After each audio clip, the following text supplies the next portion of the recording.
take a look around you at this city, ladies and gentlemen. When I lived here, it was like a minimum security prison with a racetrack. David Letterman, an Indianapolis native, spent some time riffing on his hometown during the dedication ceremony for Peyton Manning's statue outside Lugar Stadium a few years ago. People said to me, Dave, we're planning a trip to Indianapolis. What should we do? And I said, well, here's what I would do if I was planning a trip to Indianapolis. This is years and years ago. I said, I go to Indianapolis, rent a car, and drive to Chicago. We truly were Naptown. And I draw the comparison with Louisville. That's Bill Benner, a longtime reporter for the Indianapolis Star, who now works for the Indiana Pacers. We spoke at length about the history of Indianapolis, and you'll hear plenty of our conversation on this podcast. But toward the end of our chat, he brought up a point that drove home just how important sports have been to the growth of our city. In 1967, Louisville and the Pacers both got ABA franchises. But other than that, we were a one-event town. They had the Kentucky Derby, we had the Indy 500. And they had UK and we had IU. And by sustaining the Pacers and moving into the NBA and then attracting the Colts and building the facilities, we became Indianapolis, the amateur sports capital of the world. Did all the downtown development along with that. Louisville didn't sustain the Colonels when they into the NBA, and it took them forever to really get into downtown development. And a big reason for that, the comparison of the two cities, was the fact that we made the investments and kept the Pacers here and built the facilities, and Louisville didn't. And Louisville has yet to catch up, in my humble opinion, but it's a good comparison of two cities that were very similar back in the late 60s, and how one did this and the other one dawdled. Think about Indianapolis now as we know it. This city still is known for the Indy 500. He's making a move! No, not quite! Gordon Johnson has won the Indianapolis 500. He won it by less than a car length. And for its rich basketball tradition, from high school hoops to Hinkle Fieldhouse to the Fever and the Pacers. Welcome to Indiana basketball. But Indianapolis is elevated not just on a local scale, but a national scale and a worldwide scale for one big reason. Richardson going to take off on a quarterback draw. He's at the 10. He's at the 5. Untouched into the end zone. Touchdown. I-N-D-Y. Anthony Richardson. 40 years ago, a fleet of Mayflower moving vans arrived in America's heartland, bringing the Colts to Indianapolis. After 31 years in Baltimore, the Colts have now been in Indianapolis for 4 decades. Fair or not, because Indianapolis has the Colts, it's thought of as a major American city. Louisville's a really cool little city, but I call it little. Debbie Knox began reporting and anchoring at Wish TV in 1980. Indianapolis now I just see it as a major league city because we've got this NFL franchise and we got an A basketball team as well. So that's a very good comparison. I've also heard us compared to Columbus, Ohio, but that's where we could be today. We'd have the 500 and maybe we'd have an NBA team, and then what? You got to compete. And God love the risk takers, who have the vision and can see things and how they could be, and they've got the knowledge to look out at the horizon and see other cities and what they're doing and how it's impacting. Look at the NFL; it's a mess. I mean, just what a business. Knox hits on something here. The Colts transformed and are still transforming Indianapolis. How we feel about our city and how we're perceived both nationally and internationally is unquestionably tied to having our pro football team.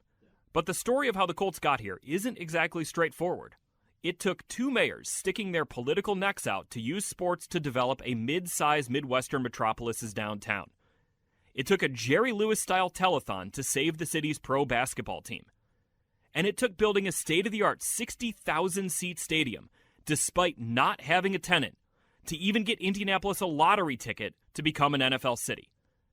And then it took a cascade of serendipitous events and a bit of good fortune for those Mayflower trucks to roll into Indianapolis on March 29th, 1984, carrying in them an NFL team. This is episode 2 of The Move, Indianapolis.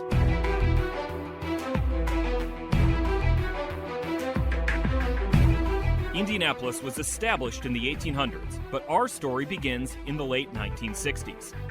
Richard Lugar was elected mayor of Indianapolis in November of 1967, and he took office with an ambitious vision for the Circle City.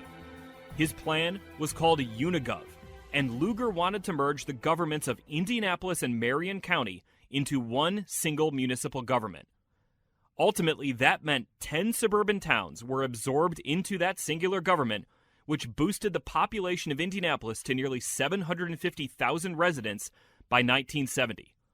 Lugar, who died in 2019, recalled the goal and impact of Unigov during a press conference in 2014. Indianapolis went through the Unigov experience because we really did have a desire for greatness, for a city that was well beyond anything we had ever seen before in terms of our imagination of what could occur. Now, not everybody shared that. Some people were perfectly satisfied with life as it was.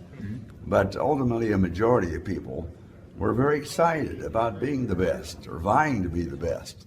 While Unigov was not met with universal praise, it did set Indianapolis down a different path as a city. Unigov was the most significant municipal government reform in the United States in the last 100 years that was not inspired by corruption or bad behavior. Jim Morris was Lugar's deputy mayor until 1973, and he's one of the key players in the growth of Indianapolis over the last 50 years.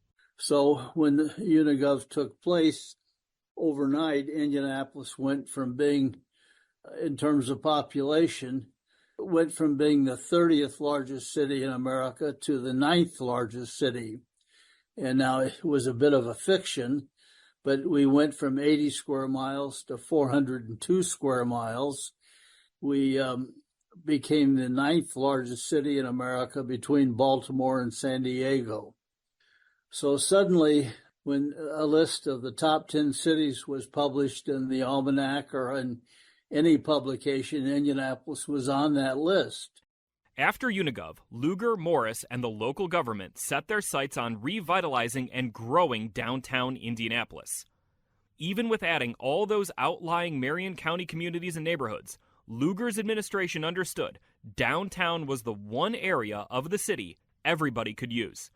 It was the center of a vibrant city's tax base, and it could be the engine for the growth of an entire city.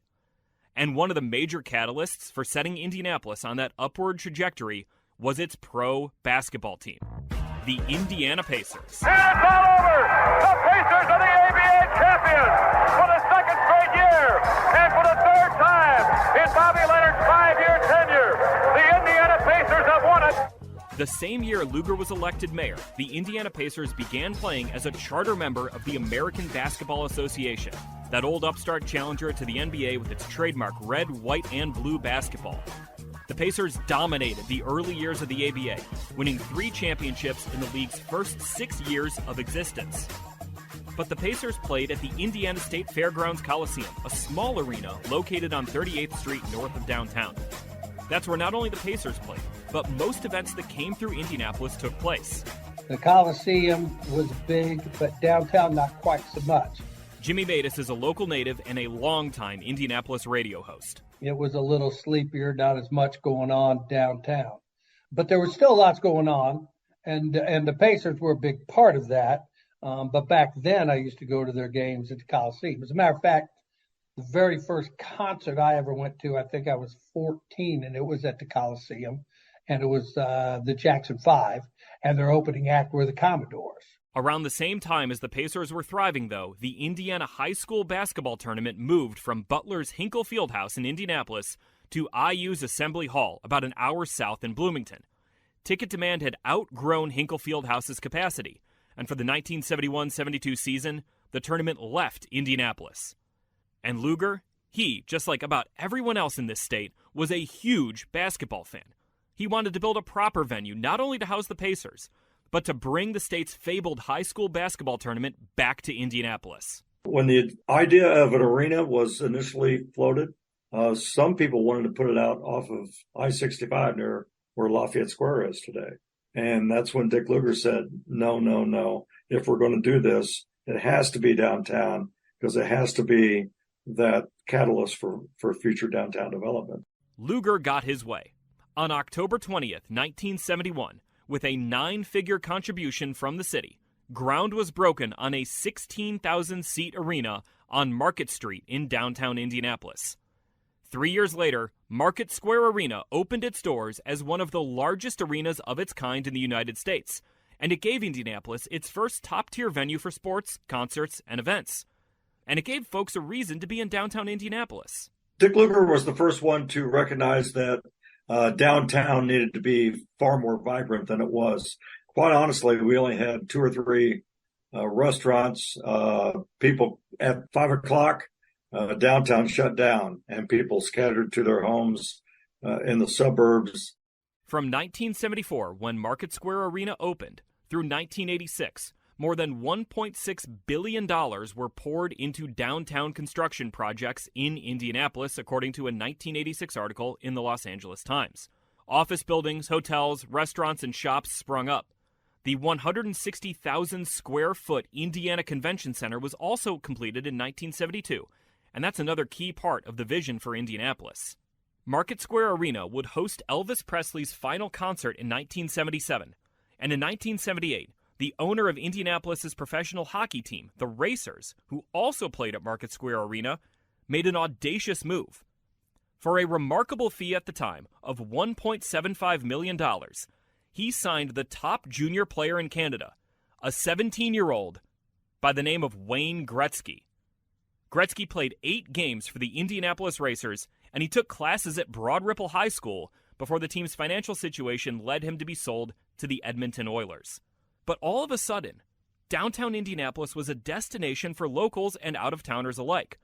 And for a city previously known for just its 500-mile race, it was fitting that the government and business community's vision to build around sports was at the center of those efforts. It was controversial. People saying, why are you throwing tax money, public subsidies at this basketball arena? But it turned out to be the first domino to fall in the redevelopment of downtown.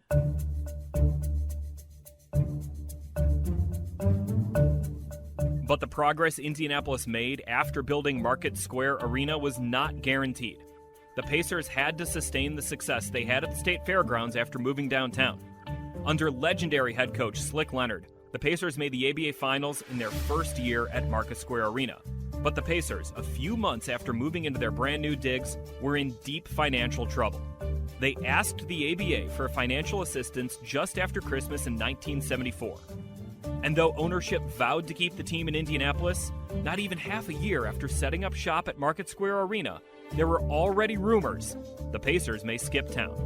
Still, 2 years later, the Indiana Pacers made the big show. 4 teams will be absorbed into the NBA next year. The rest of the league will terminate operations. Exactly. You know it.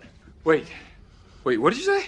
The Nets, the Spurs, the Pacers, and the Nuggets are going to play in the NBA next season. The rest of us are going to dissolve. The terms of the ABA's merger with the NBA, though, were not favorable to those 4 teams. The NBA treated the Pacers like an expansion team, meaning they had to pay the league's expansion fee of $3.2 million, which back then was quite a bit of money to put up. The Pacers were also not allowed to participate in the 1976 NBA draft, and for the first few years in the NBA, they weren't even allowed to share in the league's TV revenue. Still, the Pacers were Indiana's pro basketball team.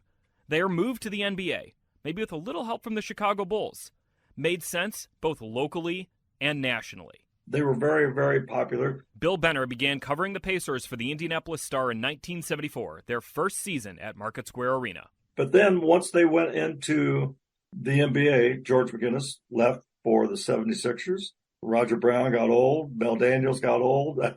And so as they were moving into the NBA, the roster changed.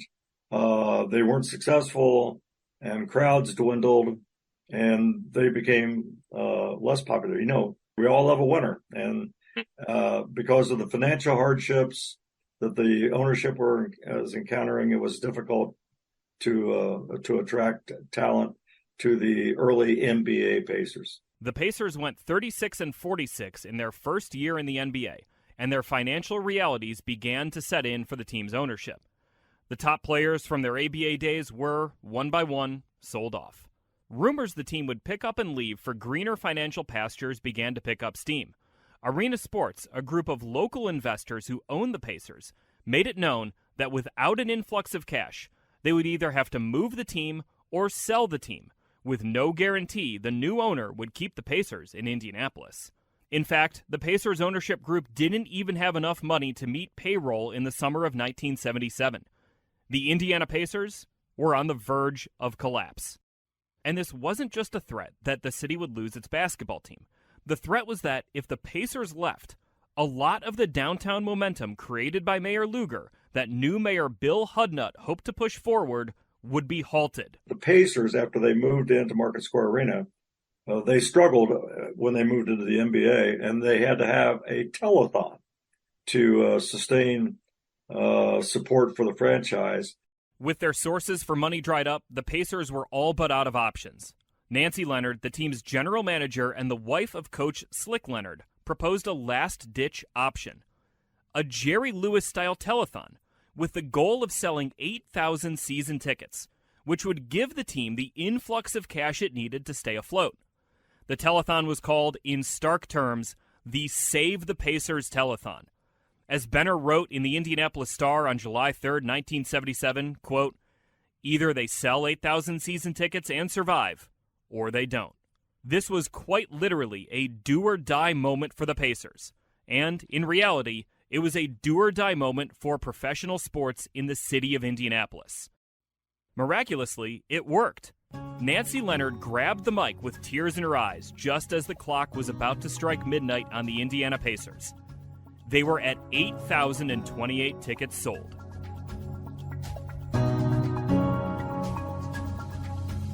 The Pacers were saved. They would stay in Indianapolis for now. And the importance of that moment, when the Pacers were financially viable enough to stay in Indianapolis, should not be lost on anyone who knows what the city is like today. The Pacers were really the hub. I mean, they had great success, right? ABA championships, beloved players. If that would have happened, I don't know that you build the convention business that you have built, and the hotels and the restaurants and all that sort of thing, the jobs. Yeah, that was mammoth. Think about it. If Indianapolis, the biggest city in the most hoops-crazy state in the union, couldn't support its pro basketball team, how the hell could it support anything else when it comes to professional sports? I think that's very, very possible, if not likely, that had the Pacers ended up moving, that the public would have shook their head and said no to further investment in sport. That was a big thing that occurred that kind of cleared the way for the Colts to eventually come here. Rumors would still persist about the Pacers' potential to skip town, though. In 1979, that local group of investors who owned the team sold the Pacers to Sam Nassi, a Beverly Hills businessman who had close ties to Dr. Jerry Buss, the architect of the Showtime Los Angeles Lakers. Nassi pledged to keep the Pacers in Indianapolis, touting a 10-year agreement to play at Market Square Arena upon buying the team that year. But in the early 1980s, chatter persisted that the California-based Nassi had his eyes on getting out of Indianapolis and turning the franchise into the Sacramento Pacers. And there was a lot of speculation that Sam Nassi wanted to move the Indiana Pacers to the West Coast, Sacramento, San Diego, maybe another team in LA, who knows? Nassi made clear his intention to sell the Pacers in the early 1980s, but Indianapolis was not a community stocked with multimillionaires willing to own a major professional sports franchise. The threat of an outside investor buying the Pacers and ripping them out of downtown Indianapolis was very real. At the 11th hour, though, two brothers and shopping mall magnates stepped in to purchase the Pacers in 1983, Herb and Mel Simon. They were Indianapolis natives, and they bought the Pacers more out of civic pride than anything else. Without the Simon brothers, Indianapolis could have lost the Pacers. And without the Pacers, would Indianapolis even have had a shot at luring the Colts from Baltimore? Mike Chappell, an Indianapolis native and the dean of the Colts beat, has covered every minute of the team since they arrived in 1984. and he pondered that very same question. Had the Pacers left, I mean, I can't imagine what the city would have done. Would they have been able to get an NFL franchise? I don't know. The Indiana Pacers were absolutely a central figure in bringing professional football to Indianapolis. Well, we had the Pacers. They were successful. They had been successful in the ABA. And I think the success of the Pacers sort of helped the community think that an NFL football team was a possibility. But they're just one part of this story.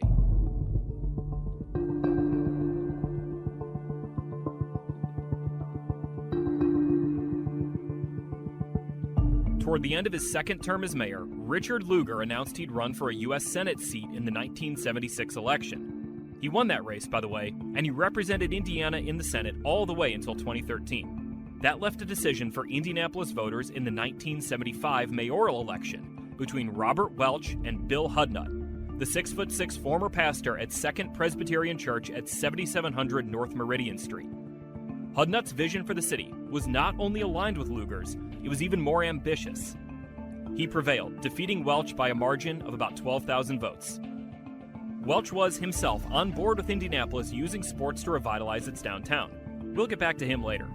Hudnut, though, saw an opportunity for Indianapolis to put itself on the map nationally outside of one weekend in May for the Indy 500. He was really a visionary, you know. I mean, he had heard enough of Indianapolis and, the sleepy downtown. He wanted to push the city forward. You know, Bill Hudnut's great line was, you can't be a suburb of nothing.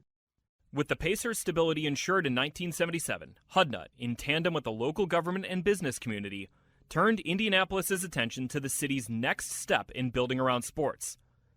In 1978, Congress passed the Amateur Sports Act, which created the U.S. Olympic Committee. The U.S. Olympic Committee then was able to charter national governing bodies for each sport, such as USA Track and Field and USA Swimming.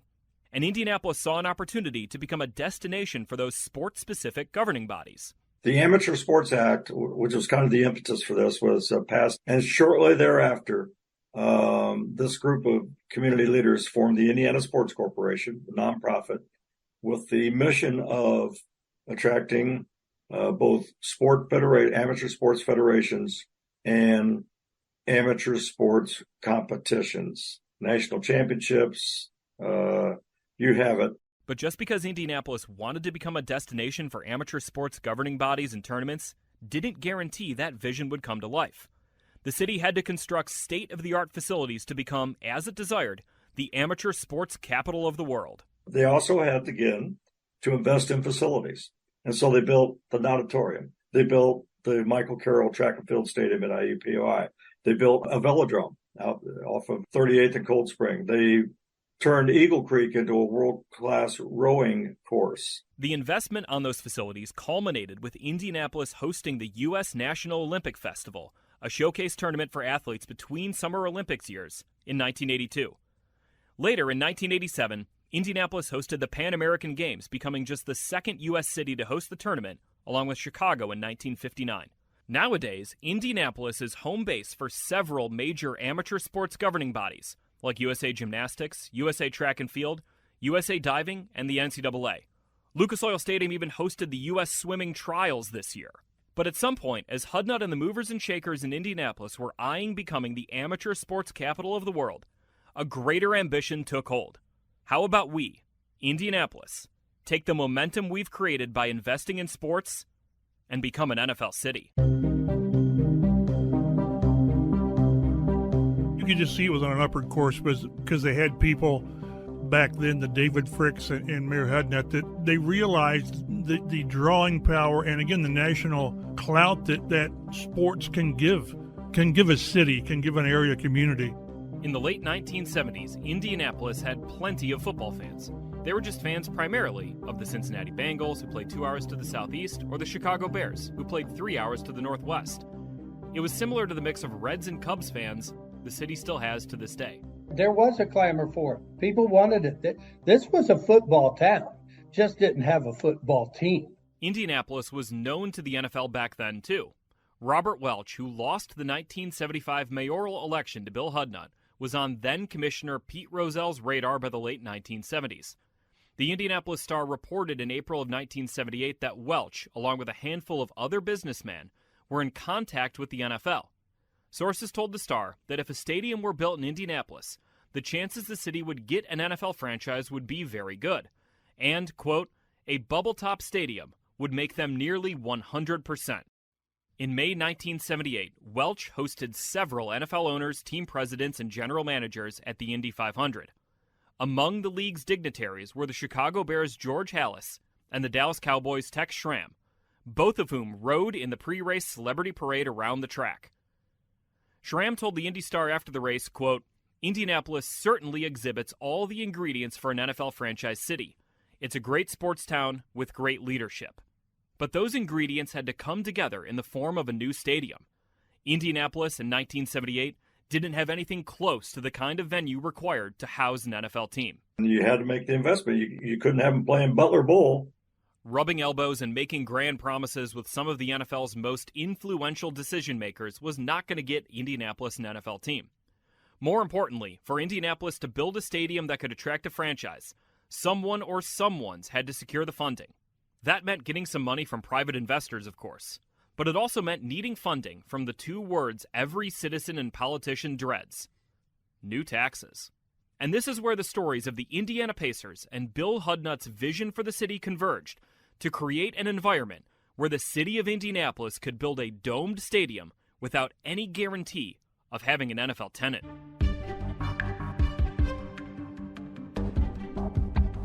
Hudnut in 1979 was re-elected in a landslide, winning just under 75% of the vote to earn a second term as mayor of Indianapolis.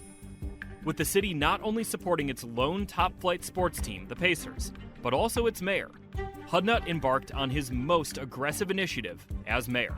I'm elected to the second term in 1979. Hudnut, who died in 2016, did an interview in 2015 with WFYI, Indianapolis's NPR and PBS station. Right after that election, I convened a small group of people, movers and shaker types from the Chamber of Commerce, basically, and said, we're on a trail for a football team.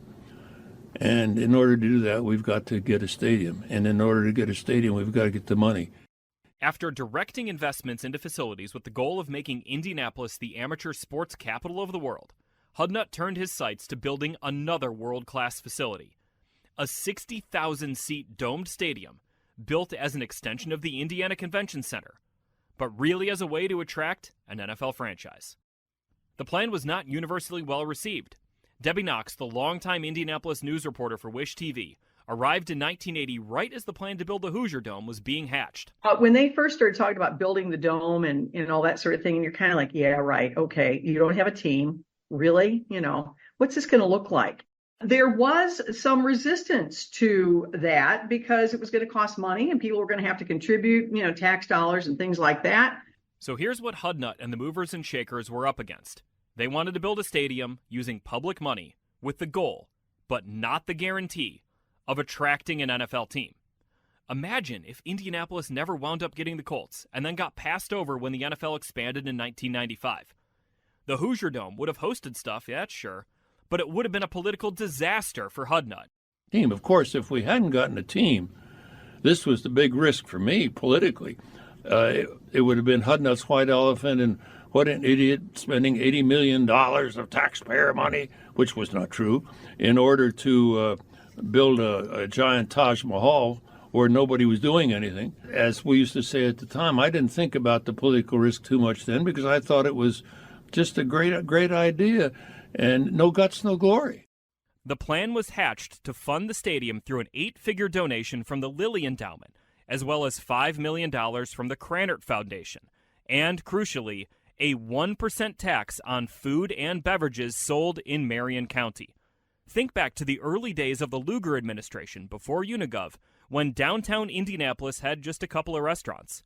15 years later, the investment in downtown, headlined by Market Square Arena and the Convention Center, led to restaurants and bars opening up all over downtown Indianapolis. Those establishments, then, could become a vehicle for the city's most ambitious downtown project yet. We had a reason to come downtown again. there was activity downtown. And with the building of Market Square Arena, guess what happened? People were coming downtown for concerts and Pacers games and the rodeo and hockey, and they needed a place to eat. And suddenly we had restaurants. The city was able to raise the requisite funds, about $80 million, and in the spring of 1982 broke ground on construction of the Hoosier Dome. Crucially, the Hoosier Dome would be located in downtown Indianapolis, just like Market Square Arena and the Convention Center, and not in some farmland out by the I-465 loop. At a time when plenty of professional sports teams in major American cities were eyeing expansive stadium locations outside their city center, Indianapolis squeezed their dome into a parcel of land between the existing convention center to the west and north and train tracks to the south. Mayor Hudnut and the movers and shakers were very smart by getting the stadium downtown. It would have been so much different if they would have moved it like many other cities, 45 minutes away or 30 minutes away. By putting it downtown and betting on the come that something was going to happen, really, without that forethought, I don't know if any of this happened. And by connecting the Hoosier Dome to the convention center, Hudnut was able to pitch the stadium not just as a destination for the NFL, but as a way for Indianapolis to attract bigger conventions, bigger events, and ultimately more people to its rapidly growing downtown. And at the end of the day, we'd raised $80 million. So we embarked on an $80 million project, not as a freestanding facility out in the cornfields, but as an expansion of the convention center. And we were able to book a lot of new convention business in and enhance our competitive position there, regardless of whether or not we got in a team. Hudnut and the business community were always confident they would be able to get an NFL team. The expectation was the NFL would view Indianapolis as an ideal destination for an expansion franchise. Late in 1981, Hudnut and Indianapolis Chamber of Commerce Chairman Thomas Moses formed a civic committee to pitch the NFL on expanding to Indy. The Indianapolis Star report on the committee included this line, which read, quote, NFL expansion is expected in 1982, probably by 2 teams. Hudnut emphasized Indianapolis had to put forth a strong bid to beat out several other cities, including Memphis, Jacksonville, Phoenix, Birmingham, Alabama, Portland, Oregon, and Honolulu.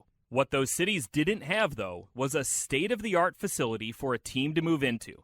Indianapolis, by building the Hoosier Dome before getting a team, would have that. They already pushed a new tax through, meaning there wouldn't have to be any political wrangling for a new facility to be built. That put Indianapolis at an advantage. But NFL expansion was complicated by an ongoing antitrust suit between the NFL and the Raiders, who moved from Oakland to Los Angeles against the league's wishes in 1982.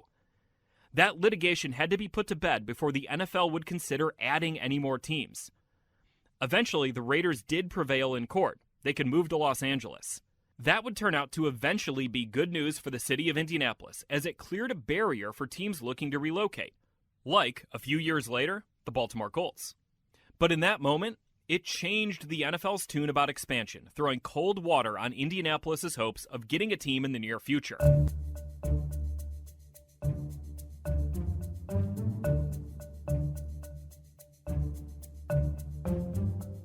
When ground was broken on the Hoosier Dome in the spring of 1982, the city of Indianapolis absolutely anticipated the NFL would expand in the next few years.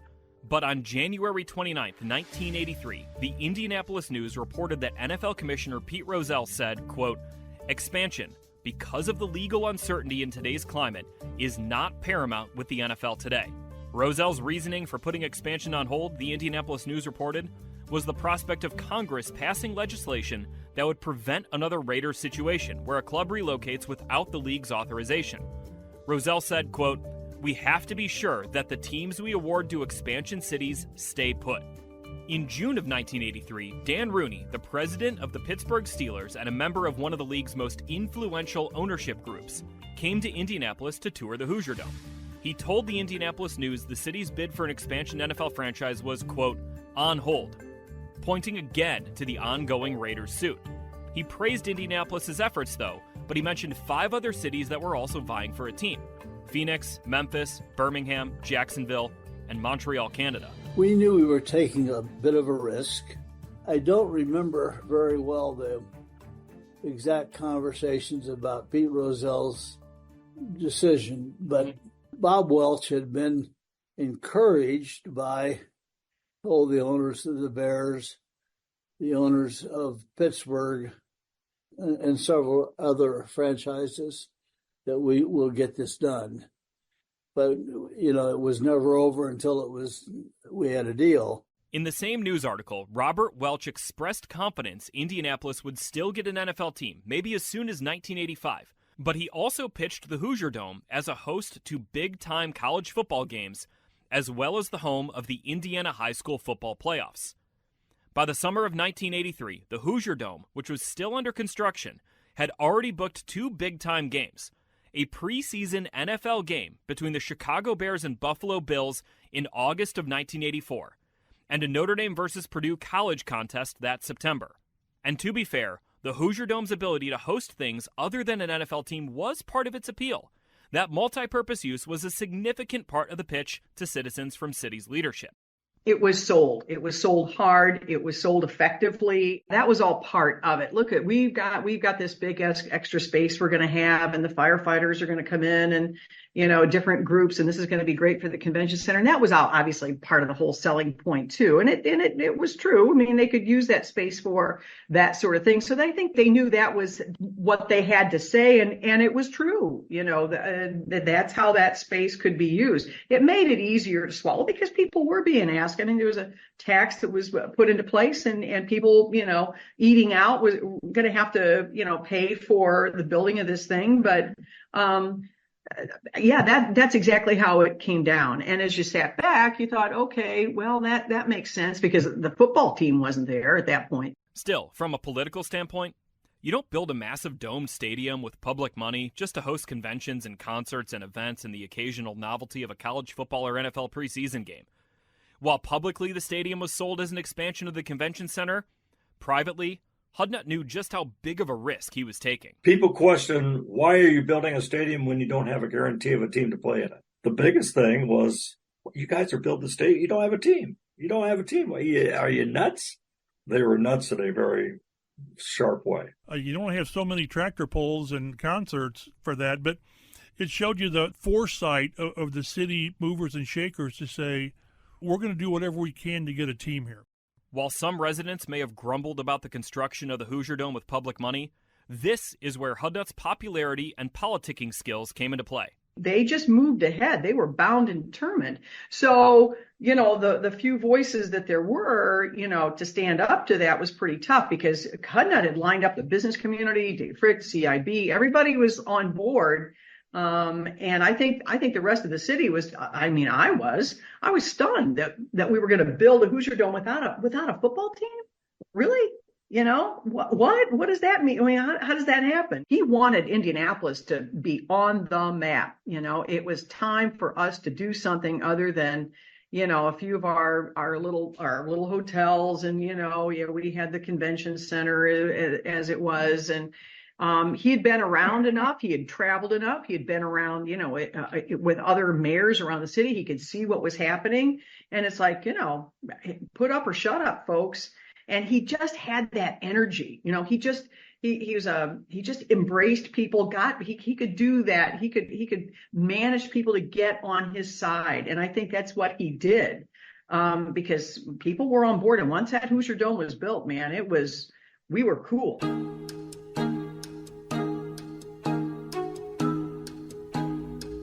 Even as the city's hopes of landing an NFL team in the near future looked to be diminishing, construction of the Hoosier Dome continued. When Bob and I first came down to interview for this job, it was probably February of '83. Tom Griswold is the longtime host of the Bob and Tom Show, which has been broadcast from Indianapolis for over 40 years. And we were staying at the downtown Hyatt, and I didn't know anything about the city. And I remember looking out my window, and there was this big hole in the ground, and the walls were going up on this big thing that would, of course, become the Hoosier Dome. And we, of course, had no idea that behind the scenes, some very, very clever and smart people were putting together a situation that would make it appealing to a team like the Colts to move here. The pillowy roof of the Hoosier Dome was inflated in August of 1983. Construction of the interior of the stadium continued that fall and into 1984.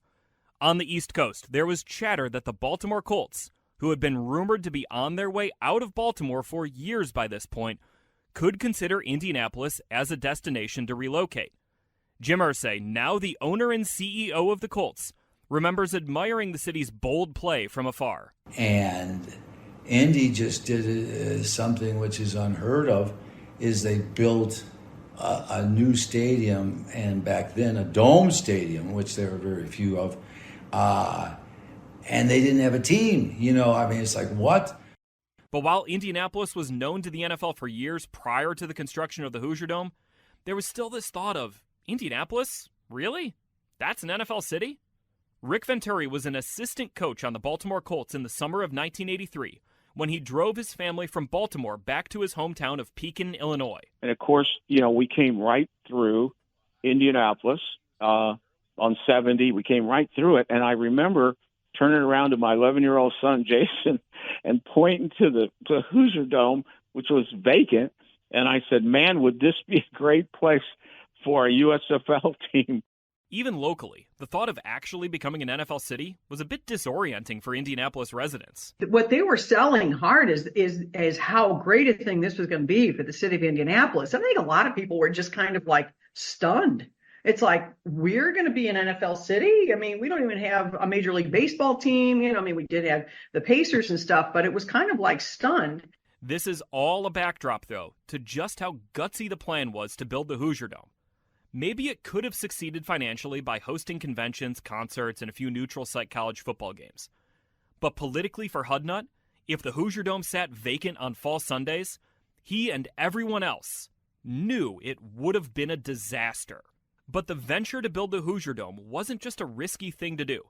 As the city's movers and shakers saw it was the right thing to do, in tandem with the rest of the growth of downtown Indianapolis. We knew we had to create this because we didn't have seashore, we didn't have mountains, but we had an incredible work ethic, an incredible group of folks that said, we're going to build a city that will be attractive and that people will respect and want to come be a part of. And that's happened. And so, as the Hoosier Dome neared its completion early in 1984, Indianapolis went on the offensive. Specifically, they went on the offensive with Robert Irsay, the owner of the Baltimore Colts, who had a clandestine visit to Indianapolis earlier in the decade about moving his team to America's heartland. The only problem? All those cities that, like Indianapolis, were vying for an NFL expansion team, well, they're also trying to lure the Colts out of Baltimore. In January of 1984, the Associated Press reported the Colts had a handshake deal with state officials in Arizona to move out west. Within the Colts offices in Owings Mills, Maryland, for at least a couple hours, it looked like the team, after years of rumors, was on its way to Phoenix. But shortly after the report hit, Robert Irsay called off the deal. He hopped on his private jet and flew from Las Vegas to Baltimore, where he called a press conference blasting the report. We'll get into that moment in next week's episode. For Indianapolis, though, the door was open. The city of Baltimore and the entire NFL were resigned to the Colts relocating at some point in the near future. It's not like Indy was the number one choice of Bob Irsay. I think they were close to going to Arizona, to Phoenix. Mm-hmm. I really do. Indy became Plan B when Plan A didn't work, but I still believe that had certain things fallen together, then, again, Indy wouldn't have gotten a team. According to the Indy Star, 2 days after Irsay's infamous press conference, Herb Simon, who had purchased the Indiana Pacers a year prior, along with businessman Tom Shine, overheard NFL owners discussing the possibility of the Colts moving while turning down Arizona's overtures. Simon and Shine pitched, according to the paper, Baltimore people on the Hoosier Dome and the rapid growth of Indianapolis, which boasted a vibrant downtown and over 700,000 residents within the city's borders. A few weeks later, Shine confirmed that the Colts would not be going to Phoenix. And, according to the Star, on February 8, 1984, Mayor Hudnut committed to getting the Colts to move to his city.